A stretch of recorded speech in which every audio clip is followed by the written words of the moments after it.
लगाओ तो यहां से लगाओ और लगे कि हम हैं। चंद मिनट के लिए उछल जाओ, ये कमाल नहीं। कमाल ये है कि धीरे धीरे गर्म हो। बोलिए सुभान अल्लाह। बड़ी मुहर्रम का नारा लगाते हैं। इमाम हुसैन का भाई थे। चलो बोलो, काय भाई थे? अच्छा बीमार लोग से अच्छा काय लोग बताइए। इमाम हुसैन, हम ज्यादा नहीं बोलेंगे, टाइम नहीं है। हम अचानक बोले 4 भाई, हम बोले कहाँ से? हाँ, तो इमाम हुसैन कितने भाई थे? 3 भाई थे, हसन, हुसैन, मोहसिन। बोलो सुभान अल्लाह। अब ये बताइए कि मैदान करबला में अंसारी कितने शहीद हुए? मैदान करबला में अंसारी कितने शहीद हुए? कोई पूछे कि करबला में तू था, क्या बोलेगा? बोले नहीं, मुहर्रम उठाने जानते, लहुआ मुर्गा ज़बह करने जानते। और यही नहीं, घर वाली बोलेगी कैसा है नहीं, जब तक बांगेगा नहीं, बांगने जानते हैं, बोलेगा नहीं, नहीं चलेगा। अब ये क्यों नहीं चलेगा? उसको 1.5 किलो मुर्गा चाहिए। तो पता ये चला, मालूम हुआ, मुझे हंसाने का मकसद नहीं है। 15 अंसारी मैदान करबला में शहीद हुए। बोलो सुभान अल्लाह। बताइए, अगर दौरे खिलाफत का दौर जो रहा, सबसे पहले कौन रहे जिसका नाम अबू बकर सिद्दीक है? वो कितने साल तक रहे?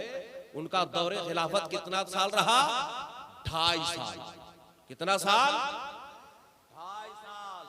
हजरत उमर खत्ताब का जब दौर आया, वो कितने साल रहे? 10 साल।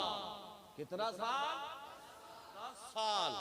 जब हजरत जल्दी में बोल रहा हूं, हजरत उस्मान गनी का दौर जब आया, दौरे खिलाफत कितना साल रहे? 12 साल। तब किनका दौर आया? हजरत अली मुर्तजा शेर खुदा का। उनका कितना हुआ? वो दौरे खिलाफत में कितने साल रहे?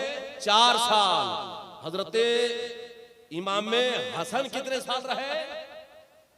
बोलिए बोलिए,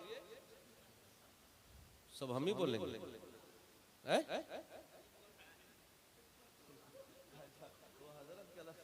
हाँ, इसको याद हो गया 10 साल। बताइए, आप बड़े होकर के नहीं कर रहे 10 साल? बोलिए प्यार से सुभान अल्लाह। 4 महीने। तो अब मैं कहना चाहूंगा, ये बात बड़ी लंबी होगी कि 4 महीने के बाद हजरत 6 महीना, तो 6 माह हजरत इमाम हसन 6 माह। उसके बाद ये हजरत अमीर माविया मुल्के शाम में, उनके मानने वाले वहां पर आप दौरे खिलाफत चालू किया, आपसे मुरीद होने लगे। तब आपने यहाँ से मदीने मक्के से आप चले गए मुल्के शाम और आपने सुलह किया। बोलिए सुभान अल्लाह। अब आगे मैं बताना चाहता हूँ, करबला में इमाम हुसैन का घोड़ा कहाँ गया? बस इतना से सुनोगे तो बोलो, तो मैं बढ़ जाऊं। सुनिएगा आप लोग। अंसारी के तकरीर, अंसारी कितने शहीद हुए इंशाल्लाह मैं कभी बताऊंगा। अभी 2-3 बातें बता दूं कि इमाम हुसैन का घोड़ा करबला से गया कहां, और घोड़ा कितना वफादार था। जो भूखा प्यासा था तब भी हुसैन का साथ दे रहा था। 12 हुसैन का घोड़ा। मैदान कारजार में इमाम हुसैन पहुंचते हैं। जख्मों का जख्म खा करके इमाम हुसैन निठाल हो जाते हैं। यानी किताबों में आता है, आप सुने होंगे 72 ही जख्म खाए हैं। नहीं, 72 जख्म तो तीरों और तलवारों की ना जाने 300 तलवारों, मोरिखों ने लिखा है 300 तलवारों की जख्म है।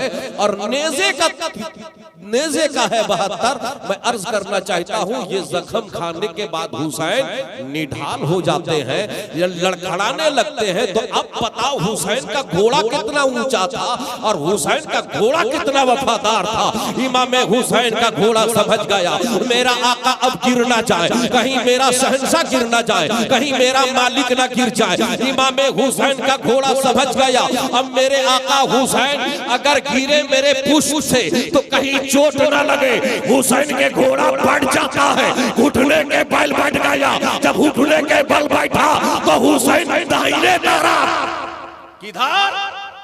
दाहिने तरफ उतरते हैं और जैसी नीचे उतरे शिमर आता है, आपको सीने को आपके बाजू पकड़ा, किनारे किया, पुष्ट पे सवार, सीने पे सवार होता है, खंजर निकाला, गर्दन काटने के लिए तैयार हो गया। मेरे आका हुसैन ने कहा था, ए शिमर सुन ले, तू जानता है आज कौन दिन है? आज मेरे नाना के, आज हर इमाम और खतीब मेंबरे नूर पर खड़ा होकर के, मस्जिद में खड़ा होकर के मेरे नाना के खुतबा पढ़ते होंगे।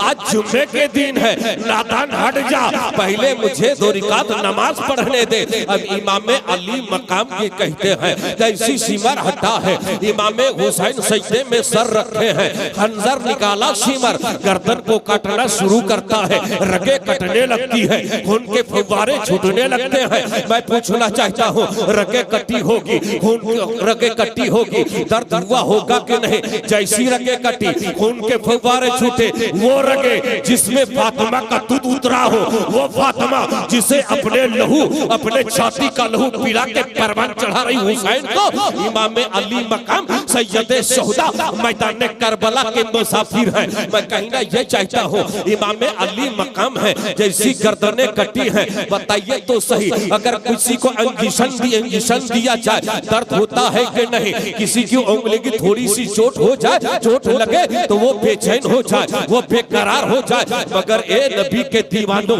ए हुसैन के सिपाहियों, ए हुसैन के नाम लेने वालों, ए हुसैन के नाम पर मरने वालों, ए हुसैन के नाम पे गर्दन कटाने वालों, ए हुसैन के नाम लेने वाला, अगर हुसैन से नाम लेते हो तो कभी माँ बाप को धोखा मत देना। ए हुसैन के नारा लगाने वाला, कभी माँ बाप को धक्का मत देना।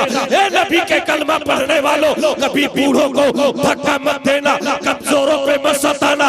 मेरे नबी ने फरमाया है कि मेरे नबी मेरे चाहने वाले होंगे, जो मेरे नबी मेरे कलमा पढ़ने वाले होंगे, जो मुझसे इश्क रखे होंगे वाले होंगे, जो मुझसे प्यार करने वाले होंगे, ना गरीब को कभी सताएंगे, ना कभी माँ बाप को सताएंगे, ना कभी माँ बाप को धक्का देंगे, ना भला बुरा कहेंगे। नारा लगाओ, बेशक नारा लगाओ, मगर माँ बाप की खिदमत भी करो। नारा लगाना कमाल नहीं है, कमाल तो ये है कि माँ बाप की खिदमत भी करो और नारा भी लगाओ, ये कमाल है। मैं अर्ज करना चाहता हूँ और बताना मकसद इतना है, इमाम अली मकाम जैसी गर्दनें कट गई, आपसे मैं पूछना चाहता हूँ, गर्दनें कटी होगी, दर्द हुआ होगा कि नहीं? एहसासें हुई होंगी कि नहीं? आप बताइए तो सही। लेकिन बाहर मेरे आका हुसैन की गर्दनें कट, मैं कहूँगा उलमा जवाब देंगे, आप अपने जिगर से बोलेंगे, आपके हृदय बोल उठेगा कि नहीं नहीं, दर्द किस बात का? अगर कहो कि मौलाना क्या बात है, गर्दनें कटे, गर्दनें कट जाए, रगे कटे और उसके बावजूद भी दर्द ना हो, मैं कहूंगा नहीं नहीं, दर्द का एहसास भी हुसैन को नहीं हुआ होगा। का उल्टा फलसफा, उल्टी मंतिक, उल्टे ही चाल चलते हैं, दीवाना इश्क, आंखों को बंद करते हैं दीदार के लिए, क्या बात करते हैं। मैं कहूंगा आओ जरा मिस्र के बाजार में हजरत यूसुफ के जमाल को देखकर मिस्र की औरतों ने उंगलियां कटा दी, तो पता नहीं चला कि उंगली कटे यूसुफ की जमाल के लाइट को देखने में महंगे हो जाती है, और मिस्र की औरतें अपनी उंगलियों को कटा डालती हैं, तब भी पता नहीं चले। तो पता ये चला, मालूम ये हुआ कि मिस्र की औरतों ने जब यूसुफ के जमाल को देखकर अपनी उंगलियां कटा सकती हैं, जहां हुसैन सजदे में सर रख करके रब के जमाल को देख रहा हो, रब के जमाल को देख रहा तो गर्दनें कटे तो कैसे पता चले? इमाम हुसैन की गर्दनें कटी गई, कट शिमर काट डालता है, और उसके बाद बात बड़ी लंबी होगी, बात बहुत बड़ी हो जाएगी।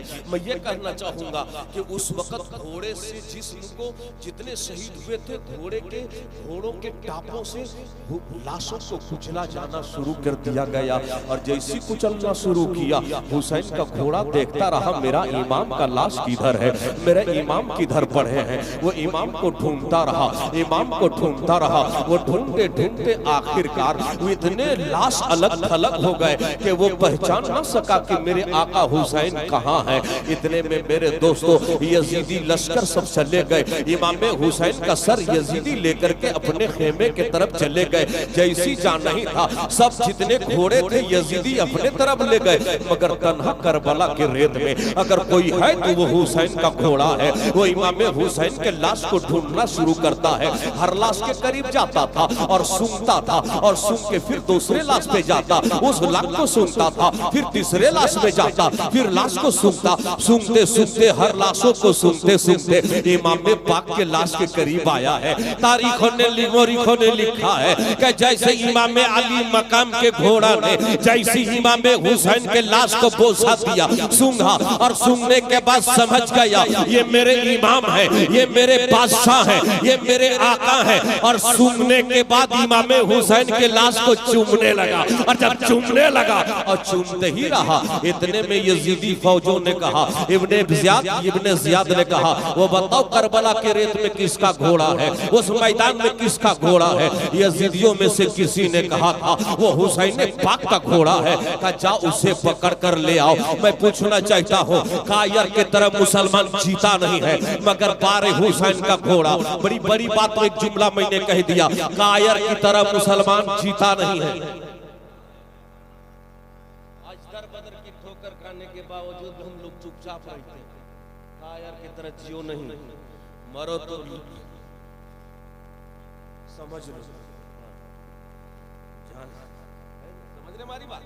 मैं अर्ज करना चाहता हूँ, वो हुसैन का घोड़ा है। जैसे ही वो यजीदियों ने कहा कि जब वो हुसैन का घोड़ा जाओ उसे पकड़ कर ले आओ, तो 17 या 17 यजीदियों को, वो अब बोलो सुभान अल्लाह, 17 यजीदियों को हुसैन के घोड़ा ने अपने घोड़ों के अपने टापों से, अपने पांव से कुचल कर मौत का घाट उतार दिया। और गालिबन 7 या 8 यजीदी घोड़ा को हुसैन के घोड़ा ने मारा। बोलो सुभान अल्लाह। सुने थे काजी पहले तकरीर बोला, पहली बार तो हम बोल रहे हैं। अब आपको मैं बताना चाहता हूँ, तो यजीदी लोग पकड़ करके हुसैन के घोड़े को कहाँ ले गए? यजीदी खेमे के तरफ। और जब अपने तरफ लश्कर की तरफ ले गए, उसके बाद कुछ देर के बाद घोड़े को छोड़ दिया गया। कहा कि आखिर ये घोड़ा करता क्या है, अच्छा छोड़ दो। तो छोड़ दिया गया, तो घोड़ा फिर वहीं गया जहाँ हुसैन पाक का लाश है। और जैसी हुसैन पाक के लाश के करीब घोड़ा गया, सूंघा, चूमने लगा, और चूमने के बाद वहां बैठकर बड़ा अदब के साथ देखता रहा, रोता रहा। फिर वहां से घोड़ा उठा और रोते हुए कहाँ गया? खेमे हुसैन के तरफ गया।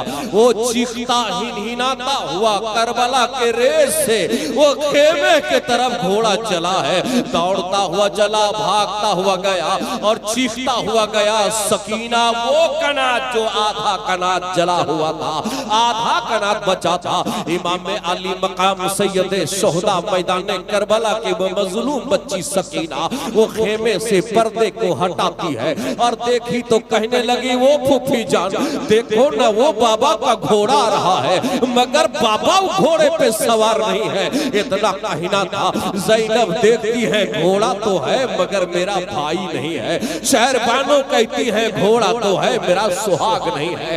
इतने में घोड़ा करीब आता है। सकीना दौड़ कर गई और कहने लगी, एक घोड़ा बोलो तो सही, मेरे बाबा को कहाँ छोड़ाया? बोलो न, जिस सकीना अपने बाबा के सीने में सोया करती थी, आज मेरा बाबा कहाँ है? इतना कहना था। घोड़ा निगाहें झुका के रोता रहा, वो सिसिया लेता रहा, वो हिनहिनाता रहा। इतने में शहरबानो आगे बढ़े और कहने लगी, एक घोड़ा बता तो सही। आवाज देती है शहरबानो, एक घोड़ा बता, मेरे शोहर मेरे सुहाग कहाँ छोड़ाया? ये कहते ज़ैनब आती है और ज़ैनब भी कहती, एक घोड़ा बोलो मेरे भैया को कहाँ छोड़ाया?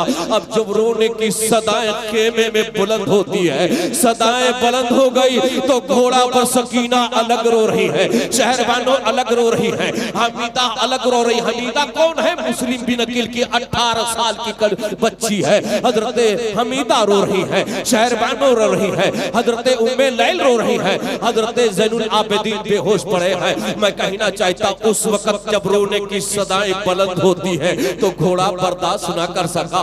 बारे हुसैन का घोड़ा, जब इमाम हुसैन घोड़े को पानी पिलाने के लिए दरिए फरात में ले गए थे, तो अब्बास सलमदार ले गए थे, तब वो घोड़ा को पानी मुंह के करीब जाने के बाद पानी पीना चाह रहा था, मगर आका अब्बास ने पूछा, एक घोड़ा तू भी प्यासा है तू भी पानी पी ले। तो घोड़े ने बांगे दोहल कहा था, ए आपने हालो काल से कहा था, ए मेरे आका, मेरा मालिक न पिए और मेरा मालिक न पिए गुलाम कैसे पिएगा।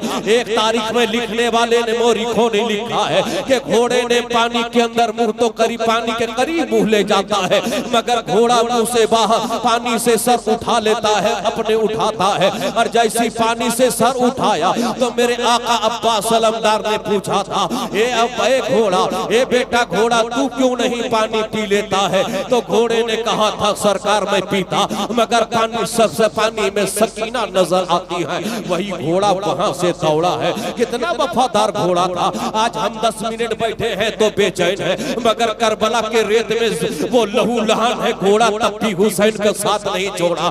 आज नारा लगाते हो आधा घंटा लेट होगा तो बेचैन हो जाओगे, अगर 1 घंटा लेट हो जाएगा तो बेकरार हो जाओगे। करबला में अगर तू होते तो क्या करते। वही अंसारी बिरादरी करबला के रेत में पहुंचे थे। मैं बाद में बताऊं कि वो मेरे आका हुसैन ने कहा था, अपने अपने घर जाओ। इसलिए हमारे लिए तुम क्यों लड़ोगे, इसलिए कि लड़ाई झगड़ा हमसे है और यजीदो पलीद से है, इसलिए अपने घर चले जाओ। अगर तुम शहीद हो जाओगे तो तुम्हारे बच्चे यतीम हो जाएंगे, तुम्हारी बीबी बेवा हो जाएगी, माथे पे बेवा का टीका लग जाएगा, हाथ के चूड़िए फूट जाएंगे। इसलिए अपने अपने जाओ, अपने अपने घर चले जाओ। लेकिन लोगों ने कोई अपनी जगह से नहीं हटे। तो मेरे आका हुसैन ने कहा था, ये चिराग को गुल कर दो, यानी चिराग को बुझा दो। जब बुझा दिया गया, कुछ देर के बाद फिर चिराग को जलाया गया। जो जिस जगह बैठे थे उसी जगह बैठे हुए नजर आए। ऐसे आशिके हुसैन थे। इसलिए मेरे दोस्त, मैं अर्ज करना चाहता हूँ, बताना मकसद इतना है कि वो घोड़ा गया कहाँ, वहां से घोड़ा उठा और रोता हुआ बर्दाश्त न कर सका और वहां से चीखता हुआ चिल्लाते हुए छलांग मारता है और दौड़ता हुआ चला गया और दरिया फरात में छलांग लगा के अपनी जान दे दी। और ये कहता घोड़ा गया कि मेरे बादशाह न रहे तो मैं रह कर क्या करूँगा। इसलिए मेरे दोस्त, बहुत बात लंबी हो जाएगी, इसलिए मैं इसी जगह पर अपनी बात को गुफ्तगू खत्म करना चाहता हूँ। पूरा मजमा एक बार जी लगा के प्यार से कह दीजिए, सुभान अल्लाह। क्या कुर्बानी देंगे हम, कुछ कुर्बानी नहीं दे सकते। ये नहीं, दो बातें रख दूं। 2 वक्त इमाम हुसैन के जिस्म से सर कटने के बाद भी